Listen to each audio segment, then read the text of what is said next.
What's up guys, Kizzle Kicks here, welcome back to another episode of this Crystal Palace FIFA 16 career mode. Really getting down to the business end of the season now, just 7 or so games remaining and we're looking to pick up where we left off. We battered Leicester in that last game after some fairly inconsistent form, few draws, few not so good results, so we're really looking to get back to winning ways to keep our chances of qualifying for a European spot alive. But as you can see, a little bit more unrest in the squad. Alex McCarthy, who played previously, saying that he was in good form, so he doesn't quite understand why he's not in the team today. As I said, we're going to try and keep both Butland and McCarthy happy. They're both very good goalkeepers capable of playing well in the first team. But we're going to jump into some action now, welcoming Norwich to Selhurst Park. As you can see, we're staying with that 4-4-2 formation, which was so successful in the last match against Leicester. This time it's Jamie Vardy playing up front with Connor Wickham. He's going to get the opportunity to impress. But we welcome Norwich, who've got some decent players themselves. Nathan Redmond, Malumbu is capable of running the game if given the time and space. We've got Wes Houlihan and, of course, Mbakani up front as well. Matt Jarvis on the ball now, plenty of pace from him. So he's the one who's actually going to cause us problems early doors. 5 minutes in, he plays a lovely 1-2 and his effort is really well saved from Butland, who is justifying our decision to start him over McCarthy in the sticks. But Jarvis again causing us problems, going down in the area, and the referee comes over inside quarter of an hour and says that's a penalty. Didn't appear to be too much contact, but enough for the referee to give it, and Mbakani makes no mistake. It wasn't the best penalty, just kind of rolled it down the middle. But Jack Butland completely wrong-footed, and we find ourselves behind. It's an all too familiar situation for us at the moment. We're having one too many draws. Loads and loads of draws this season. I think the main reason for that, because they haven't all been 0-0s either, they've been score draws, a lot of them. So I think the main reason why we're having so many is because we fall behind so early and end up chasing the game. We normally do enough to get level, but don't quite have the time to turn it around. But you can see Norwich, they're defending quite well here, restricting us to efforts from distance. But they're continuing to attack as well. They caught us on the counter a few times. You see Redmond sidestepping 2 or 3 players here.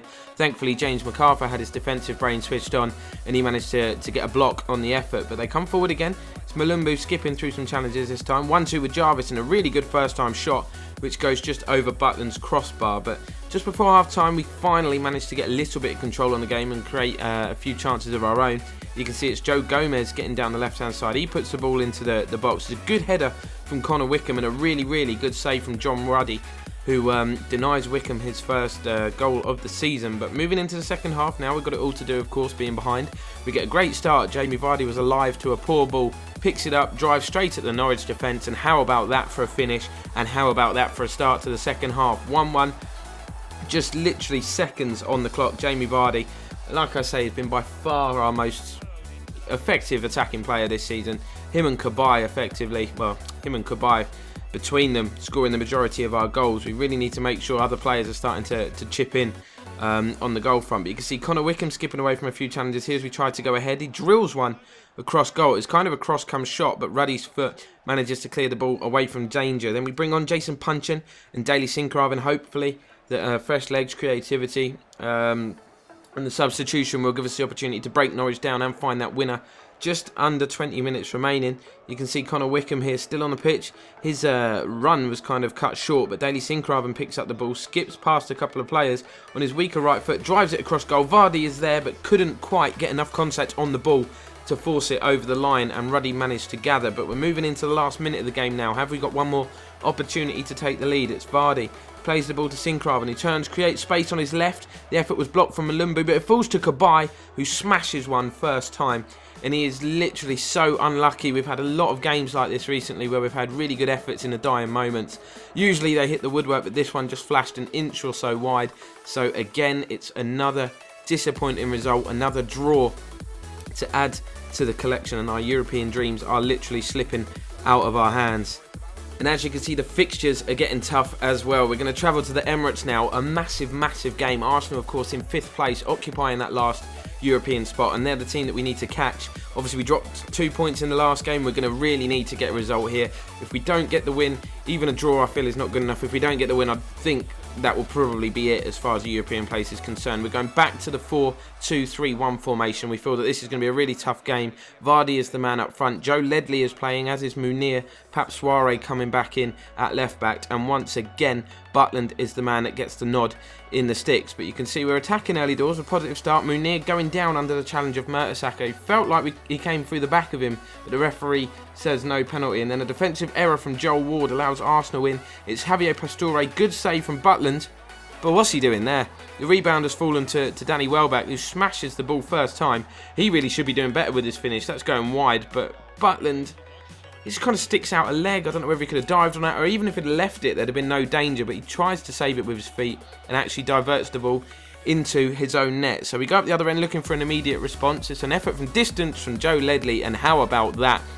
Get ourselves back on level terms immediately. It's that man Ledley who has been effective every time we play him. He doesn't start every game, but look at that. It takes something really special to beat a goalkeeper of Petr Cech's calibre from that distance, and Ledley has supplied it with that wand of a left foot of his. But time to go back up the other end. Real end-to-end game. Theo Walcott decides he wants to get in on the act and smashes Arsenal back in front. The header from Papsuare didn't really get the ball clear, but we were just so slow to react to the loose ball. It fell back into the path of Theo Walcott. They kept the ball alive, and he just smashes it first time into the net just before the break. Not what we needed, but we're going to go up the other end, try and get ourselves back immediately. Hats off to Sinkraven here. He could have given up on that. He didn't, so he kept the attack alive. We've got one more opportunity before the break to get ourselves level. It's Sinkraven. Balassi lays the ball off for Cabaye, and bang! How about that? It's another screamer. Petr Cech must be wondering what the hell is going on. It's another long shot. Cabaye this time, first time, on his right foot. Scored a number of impressive goals this season, and that one is right up there. Look at that, head over the ball, great technique, and the ball rifles its way into the bottom corner, and that literally was almost the last kick of the half. The referee blows the half-time whistle immediately. A really, really entertaining first half, evenly contested. Any team could be in front, but I suppose on the whole complex of the game, the scores being level is probably fair at the minute. But we move into the second half. We start very positively, rather. It's Jamie Vardy cutting down the channel as he likes to do. He's brought down. It's a free kick. Cabaye is going to get the opportunity to add to his goal tally. Hits the crossbar with a really well taken free kick from a tight angle. Would have caught Petr Cech by surprise. He'd have probably been expecting the ball to be whipped in back stick and somebody looking to get a flick on it. But we have a corner here, and we like to give it to the man on the edge of the box when they're in space. It is that man Cabaye, and Cech pulls off a phenomenal save to keep the scores at 2-2. Cabaye causing Arsenal all sorts of problems, but they didn't wise up to our set-piece routine. You can see this time it's Munir on his left foot trying to smash the ball in. Comes back off the woodwork, kept alive by Sinkraven, and Yannick Balassi rises tall at the back post to head us in front. Just beats his man, I think it's Monreal, beats him in the air to the ball. Wanted it that little bit more, determination, and he manages to put us in front for the first time in this game. And Arsenal now, shell-shocked, decide to go attacking, pushed a lot of players forward. You can see the effort from Pastore previously was a relatively comfortable save for Butland, but they come forward again. This time it's a combination of, I think, Butland and Dyer that keep the ball out. Arsenal really starting to pile on the pressure now, and some more mistakes at the back. We give the ball to Santi Cazorla, who tries to bend one into that far post, couldn't quite get his foot around it. And we decide going into the last sort of 15-20 minutes of the game to make a triple change. Dele Alli, Wilfried Zaha and Jason Puncheon all coming on. It's just a case of fresh legs as we try and hold this lead. Cabaye obviously taking as long as possible to leave the field, as you saw, clapping the fans and celebrating, and rightly so. It's been a good performance up to now, but Arsenal coming forward. Are they going to have another chance to get level? It's fallen to Alexis Sanchez. 1 minute remaining. Fortunately for us, he could not supply the finish, so it finishes Arsenal 2, Crystal Palace 3. That is a massive, massive result. Probably still may not be enough to give us that European place, but it certainly does keep our hopes alive, keeps the spark burning just that little bit longer. And as you can see, more unrest in the squad. James McCarthy saying he was disappointed not to start that match after playing decent in recent weeks. But we're going to end the episode in the usual way with a look at the league table. And you can see we've closed the gap on Arsenal with that win to just 4 points. You've got Newcastle, who have crept up out of nowhere really in between us, but we have both got a game in hand on them.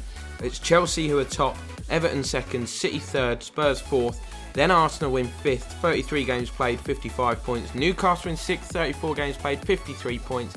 And then us, 33 games played, 51 points. And below us is Manchester United, who are level on points but have actually got a game in hand. So we could, if they get something out of that game, find ourselves falling down to 8th. That's down to the number of draws we've had, 18 draws. That is just ridiculous.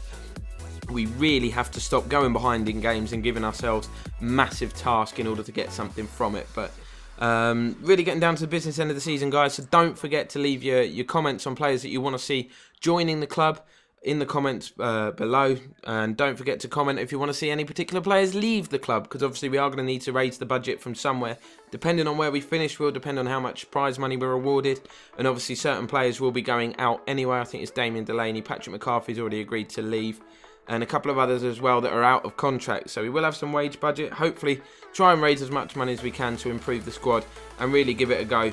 The way to get the most budget is if we can sneak a European place. But that's going to bring this episode to a close, guys. Make sure you drop a like on the video if you enjoyed. Hit subscribe if you're new to the channel, and we'll see you again next time.